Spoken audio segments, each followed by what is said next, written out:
मणिपुर में निर्वस्त्र करके बेटियों को घुमाया जा रहा है। यह है मोदी का बेटी पढ़ाओ बेटी बढ़ाओ, मुख में राम बगल में चूड़ी। हे भगवान, ऐसे लोगों से देश को बचाइए, जनता को बचाइए। और धार्मिक उन्माद पैदा करने की चेष्टा की जा रही है और पूरे देश में धार्मिक उन्माद फैलाने की कोशिश कर रहा है। जन सरोकार की समस्याओं को दूर करके आगे का चुनाव धार्मिक उन्माद पैदा करके ये चाहते हैं कि अगला चुनाव का जंग जीतें, जो कभी इस इंडिया कभी होने नहीं देगा। इनका जवाब देश की जनता देने वाली है और मणिपुर में इनका चेहरा पूरा साफ हो चुका है। मणिपुर की आग मेघालय में पहुंच गई। क्या आप चाहते हैं देश को तोड़ना, जलाना, डेमोक्रेसी को समाप्त करना?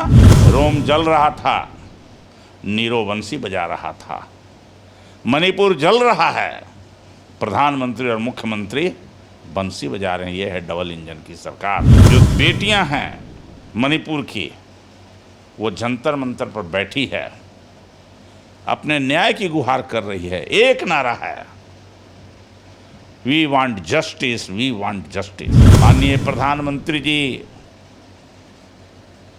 आप आज प्रधानमंत्री हैं, आजीवन नहीं रहिएगा, धरती से भी जाइएगा, लेकिन इतिहास लिखा जाएगा तो काले अक्षरों में लिखा जाएगा मणिपुर की घटना का इतिहास। याद रखिए, जो संसद की कार्य संचालन नियमावली है उसके 267 में है का सभी कार्यों को छोड़ करके आप तत्काल इस विषय पर चर्चा कीजिए और कार्य स्थगन को स्वीकार कीजिए, स्वीकार कीजिए, स्वीकार कीजिए। बात बनाना बंद कीजिए, आंख में धूल झोंकना बंद कीजिए। आप चाहते हैं 176 में करावें अल्प समय के लिए कि मैं अपना भाषण देके निकल जाऊं? नमस्कार, आप देख रहे हैं आरएडी न्यूज। मैं हूं योगेश चक्रवर्ती। मणिपुर हिंसा को लेकर देश ही नहीं विदेशों में चर्चा है। देश के लोग मणिपुर की घटना को लेकर चिंतित हैं। उनमें एक अजीब किस्म की बेचैनी है। प्रधानमंत्री नरेंद्र मोदी ने इस मसले पर 80 दिन बाद अपनी चुप्पी तोड़ी है, लेकिन पीड़ितों को न्याय कब मिलेगा इस पर कोई कुछ नहीं बोल रहा। इसी मसले पर हम चर्चा के लिए आए हैं, बातचीत करने के लिए आए हैं आरजेडी के राष्ट्रीय उपाध्यक्ष उदय नारायण चौधरी जी के पास। आइए उनसे जानते हैं वो इस पूरे प्रकरण को किस तरह से देखते हैं। सर, मणिपुर की घटना को आप कैसे देखते हैं? बहुत बहुत धन्यवाद पहले आपको देता हूं मैं, आरएडी न्यूज को। देखिए, मणिपुर की घटना के बारे में कुछ बोलने से पहले, आज़ादी के बाद जब से देश आज़ाद हुआ है और पिछले 2014 के बाद जो सरकार बनी है, जो दिल्ली में जिसकी हुकूमत है भाजपा की, अब ऐसा लगता है कि डेमोक्रेसी नाम की कोई चीज़ नहीं है, लोकतंत्र हमारे देश में नहीं है। हमारे प्रधानमंत्री जी अमेरिका जाते हैं तो सवाल कुछ रहता है और जवाब में डेमोक्रेसी के थ्योरी को बताने लगते हैं, सिद्धांत को बताने लगते हैं और अपने देश में झांकते नहीं हैं। जिस समय वो अमेरिका गए, उसी समय में मणिपुर में एक कारगिल युद्ध में युद्ध करने वाला नौजवान, जो श्रीलंका की लिए जो सेना बनी थी, उसमें लड़ाई करने वाला जवान, भारत का जवान, सेना का जवान, कहता है कि मैं कारगिल युद्ध को जीत लिया, लेकिन अपनी पत्नी को मेरी आंख के सामने हत्या होते मैं नहीं बचा सका। क्या दुर्भाग्य है। 21 साल की लड़की 22 साल की लड़की के साथ रेप होता है, नंगे घुमाया जाता है। 43-44 साल की महिला के साथ को नंगे घुमाया जाता है। दुर्भाग्य है भाई इस देश में। और मुख्यमंत्री चैन की बंसी बजा रहा होता है। रोम जल रहा था, नीरो बंसी बजा रहा था। मणिपुर जल रहा है, प्रधानमंत्री और मुख्यमंत्री बंसी बजा रहे हैं। ये है डबल इंजन की सरकार। जो बेटियां हैं मणिपुर की, वो जंतर मंतर पर बैठी है, अपने न्याय की गुहार कर रही है। एक नारा है, we want justice, we want justice. अहंकार बस वहाँ का मुख्यमंत्री बोलता है। जब न्यूज वहाँ का नंगे वस्त्र घुमाने का वीडियो जब वायरल हो गया विदेशों से, विदेशों में ये चला गया, अपने देश में इंटरनेट आज तक बंद वहाँ है। इंटरनेट नहीं होने के कारण उसको वायरल नहीं किया जा सका। और हमारे प्रधानमंत्री जी उस पर बोलने से पीछे हट रहे हैं। मजबूरी में बोलना पड़ा उनको, और संजोग ऐसा रहा कि उस घटना पर वहाँ का मुख्यमंत्री बोलते बोलते ये बोल गया कि इस तरह की सैकड़ों घटनाएं घटी है मणिपुर में, सैकड़ों घटनाएं, सैकड़ों लड़की हत्याएं हुई है इस तरह की। माननीय प्रधानमंत्री जी, आप आज प्रधानमंत्री हैं, आजीवन नहीं रहिएगा, धरती से भी जाइएगा, लेकिन इतिहास लिखा जाएगा तो काले अक्षरों में लिखा जाएगा मणिपुर की घटना का इतिहास। याद रखिए, आप जिस तरह से वहाँ भी आपने जो देखने लगा, धार्मिक दृष्टिकोण से देखने लगे हैं आप, अल्पसंख्यक के और बहुसंख्यक के बीच में मतभेद पैदा करने की चश्मा से आप देख रहे हैं। बचाइए संविधान को, बचाइए, मत कीजिए ऐसा, देश टूट जाएगा। बड़ी मेहनत से इस देश को लोगों ने आज़ाद कराया है, लेकिन आप धर्म के नाम पर इस देश को तोड़ना चाहते हैं। दुर्भाग्य है इस देश का। मैं धन्यवाद देना चाहता हूँ राहुल गांधी को। राहुल गांधी वहाँ गए, राहुल गांधी लोगों ने उसकी आंखें पूछा। सारे विपक्ष के लोग अब त्राहिमाम कर रहे हैं, सब लोग मांग रहे हैं। और तो और, संसद में बोलने से क्यों भाग रहे हैं आप? आपके गृह मंत्री चाणक्य जो हैं, कल कह रहे थे कि चर्चा कराना चाहते हैं संसद में। अरे भाई, संसद में चर्चा कराना चाहते हैं तो 267 में क्यों नहीं कराते हैं? क्यों आप 176 पर जाना चाहते हैं? आंख में धूल झोंकना चाहते हैं?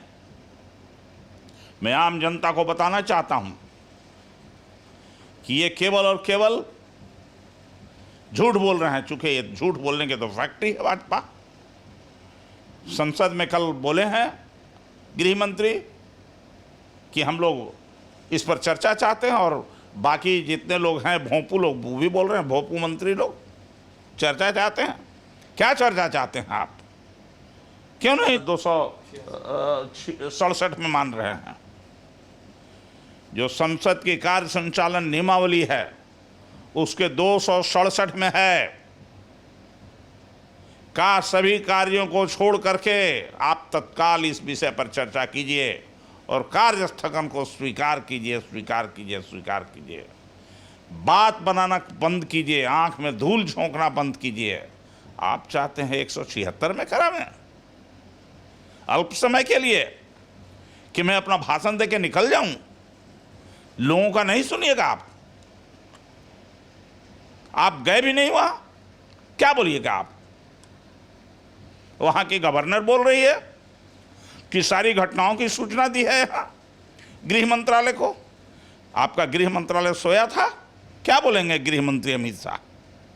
ये सब झूठ का पुलिंदा है और अब दूसरे राज्यों से जोड़ रहे हैं।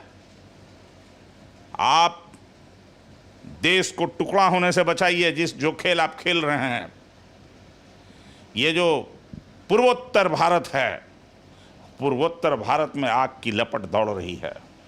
मणिपुर की आग मिजोरम में पहुंच गई, मणिपुर की आग मेघालय में पहुंच गई। क्या आप चाहते हैं देश को तोड़ना, जलाना, डेमोक्रेसी को समाप्त करना? याद रखिए, इतिहास आपको माफ़ नहीं करेगा। मैं फिर से कह रहा हूं, इतिहास आपको माफ़ नहीं करेगा। जिस तरह से मणिपुर के गवर्नर डॉक्टर अनुसुईया ने कहा कि हमने रिपोर्ट समय रहते हुए गृह मंत्रालय को भेजी, एक बार नहीं 2-2 बार भेजी, बावजूद इसके कोई रिस्पांस नहीं हुआ। मैंने अपने जीवन में इस तरह की हिंसक घटनाएं कभी नहीं देखी थी, बावजूद इसके गृह मंत्रालय जो है मौन साधे हुए है। उनकी जिम्मेदारी बनती है, मैंने अपनी जिम्मेदारी निभाई थी।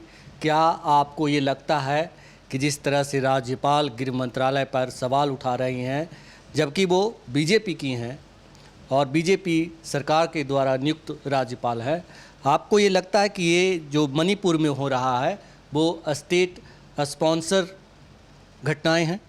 ये पूर्ण रूप से जो मणिपुर की घटना है वो सरकार के द्वारा सुनियोजित कार्यक्रम चलाया हुआ ये है।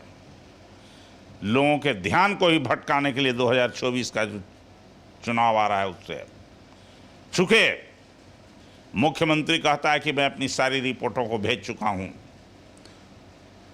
सैकड़ों घटनाएं इस तरह की घटी है। माननीय राज्यपाल महोदया कहती है, जो भाजपा की ही है, कि मैंने जीवन में कभी इस तरह की घटना नहीं देखा, दर्दनाक घटना।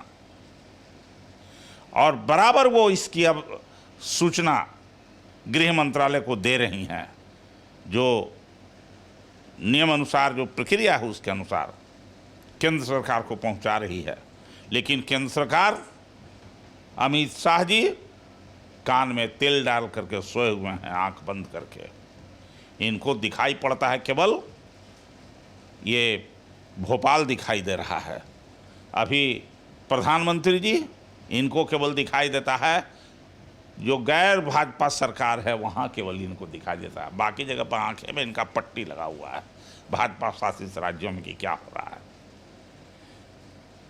मणिपुर की घटना इस देश के लिए ऐतिहासिक एक भूल हुई है इन लोगों से।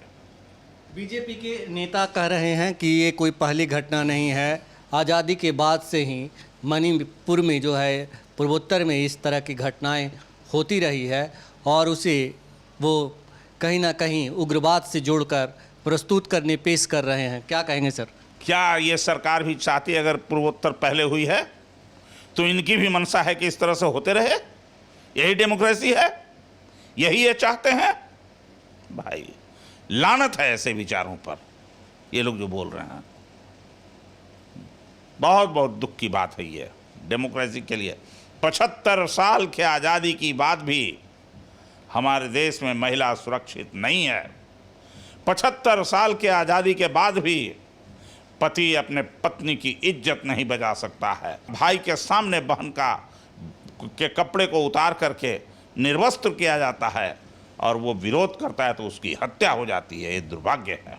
कहा जाता है सर कि मणिपुर में बड़ी संख्या में जो है चर्च को जलाया गया है और कुछ मंदिरों को भी नुकसान पहुंचा है, तो कहीं ना कहीं इस मामले को हिंदू, ईसाई और यूं कहें कि अल्पसंख्यक से जोड़कर बीजेपी पेश करने की कोशिश कर रही है। केवल और केवल इस सरकार को अल्पसंख्यकों को टारगेट करके और धार्मिक उन्माद पैदा करने की चेष्टा की जा रही है और पूरे देश में धार्मिक उन्माद फैलाने की कोशिश कर रहा है। जन सरोकार की समस्याओं को दूर करके आगे का चुनाव धार्मिक उन्माद पैदा करके ये चाहते हैं कि अगला चुनाव का जंग जीतें, जो कभी इस इंडिया कभी होने नहीं देगा। इनका जवाब देश की जनता देने वाली है और मणिपुर में इनका चेहरा पूरा साफ हो चुका है। बेटी पढ़ाओ बेटी बचाओ का नारा बहुत पॉपुलर हुआ था पीएम मोदी का। अब जिस तरह से मणिपुर की घटनाएं सामने आई है और सरकार मौन साधे हुए है, जो सत्ता प्रतिष्ठान है उसके लोग जो है मुख्य दर्शक बने हुए हैं, क्या लगता है कि मतलब ये सब एक खोखले नारे हैं?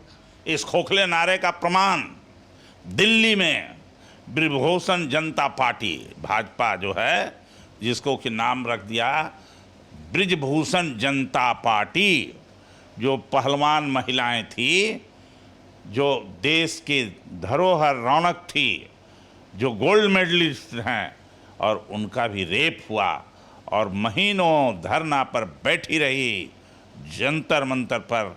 लेकिन इन लोगों के कान में तेल डाल के ये लोग सोए रहे। इन लोगों ने कोई उसका सूद नहीं लिया। सुप्रीम कोर्ट ने जब कहा तो एफआईआर होता है, ये है बेटी पढ़ाओ बेटी बढ़ाओ। मणिपुर में निर्वस्त्र करके बेटियों को घुमाया जा रहा है। ये है मोदी का बेटी पढ़ाओ बेटी बढ़ाओ। मुख में राम बगल में चूड़ी। हे भगवान, ऐसे लोगों से देश को बचाइए, जनता को बचाइए, डेमोक्रेसी को बचाइए, लोकतंत्र को बचाइए। हमसे बात करने के लिए शुक्रिया सर। बहुत बहुत धन्यवाद आपका। तो ये थे आरजेडी के राष्ट्रीय उपाध्यक्ष उदय नारायण चौधरी जी, जिन्होंने साफ तौर पर कहा कि मणिपुर की घटना स्टेट स्पॉन्सर है और कहीं ना कहीं 2024 को ध्यान में रखकर केंद्र सरकार वोटों के ध्रुवीकरण के लिए इस पर मौन साधे हुए है। सत्ता प्रायोजित इस घटना को लेकर उन्होंने ये भी कहा कि मोदी सरकार के जो दावे हैं, जो नारे हैं, वो खोखले हैं। योगेश चक्रवर्ती, आरएडी न्यूज़, पटना।